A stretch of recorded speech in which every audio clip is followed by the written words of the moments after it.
Arctic ரீஜன்னாலே நம்ம எல்லாருக்குமே ஞாபகம் வர்றது என்ன? அங்க படர்ந்து இருக்கிற ஐஸ் கட்டிகள் தான். 2027ல பாத்தீங்கன்னா அந்த ஐஸ் கட்டிகள் எல்லாமே உருக போறதா ஒரு ரிசர்ச்ல சொல்லியிருக்காங்கங்க. ஆர்டிக்ல இருக்கிற கடல்கள் எல்லாம் பாத்தீங்கன்னா ஆல்ரெடி ஐஸ் கட்டிகளா தான் இருந்து வந்துட்டு இருக்கு. அதுவும் கடந்த 20-30 லட்சம் வருஷங்களா பாத்தீங்கன்னு வச்சுக்கோங்களேன், அங்க இருக்கிற பெரும்பாலான அந்த கடல் பகுதிகள்லாம் உறைஞ்சுதான் இருக்கு. இதே மாதிரி கிட்டத்தட்ட ஒரு 12,000 வருஷங்களுக்கு முன்னாடிங்க பூமியோட சுற்றுப்பாதையில ஏதோ மாற்றம் நடந்திருந்திருக்கான். அந்த மாற்றம் காரணமா ஆர்டிக் பகுதிகளில் பாத்தீங்கன்னா ஐஸே இல்லாமையும் இருந்திருந்திருக்காங்க விஞ்ஞானிகள் சொல்றாங்கங்க.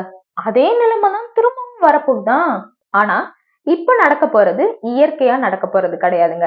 இதுக்கு காரணம் பாத்தீங்கன்னா மனிதர்கள் தான். இது இப்ப மட்டும் இல்லைங்க, கிட்டத்தட்ட ஒரு 150 வருஷங்களா வச்சுக்கோங்களேன், இந்த ஐஸோட பரப்பளவே குறைஞ்சுக்கிட்டே தான் வருதாம். அதுவும் இப்ப கடந்த ஒரு 40 வருடங்களா, குறிப்பா சொல்லணும்னு வச்சுக்கோங்களேன், ஒரு 21ஆம் நூற்றாண்டு இருக்குல்ல, அப்ப பாத்தீங்கன்னா இந்த ஐஸ் இருக்குல்ல, இந்த ஐஸ் கட்டிகளோட பரப்பளவு பாத்தீங்கன்னா ரொம்பவே குறைஞ்சு வருதாம். ஆர்டிக் சி ஐஸ் பாத்தீங்கன்னா கடந்த 50 வருஷங்களா இல்லாத அளவுக்கு இந்த வருஷம் பாத்தீங்கன்னா ரொம்பவே குறைஞ்சிருக்கான். National snow ice data center அவங்க கொடுத்த தகவல் படி பாத்தீங்கன்னு வச்சுக்கோங்களேன், இந்த வருஷம் இந்த கோடை காலத்துல இந்த வருஷத்துல பாத்தீங்கன்னா வெறும்னே 4.28 மில்லியன் சதுர கிலோமீட்டர் அளவுக்கு தான் இந்த ஐஸ் இருந்ததா சொல்லியிருக்காங்க.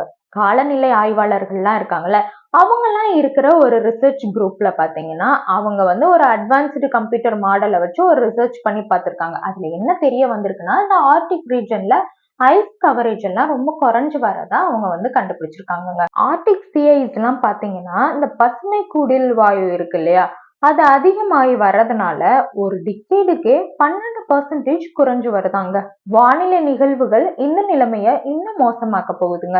ஆர்டிக் ரீஜன்ல பாத்தீங்கன்னா ஐஸ் ஃப்ரீ டே வர்றதுக்கு ரொம்ப வருஷங்கள்லாம் ஆக போறது இல்லைங்க. இதே மாதிரி வானிலை மாற்றங்கள் பாத்தீங்கன்னா தொடர்ந்து நடந்துகிட்டே இருக்குதுன்னு வச்சுக்கோங்களேன், இன்னும் ஒரு 2-3 வருஷத்திலேயே நம்ம ஆர்டிக்ல ஐஸ் ஃப்ரீ டேவா பார்க்க முடியும்னு சொல்லி ரிசர்ச்ல ஆய்வாளர்கள் எல்லாம் சொல்லியிருக்காங்க.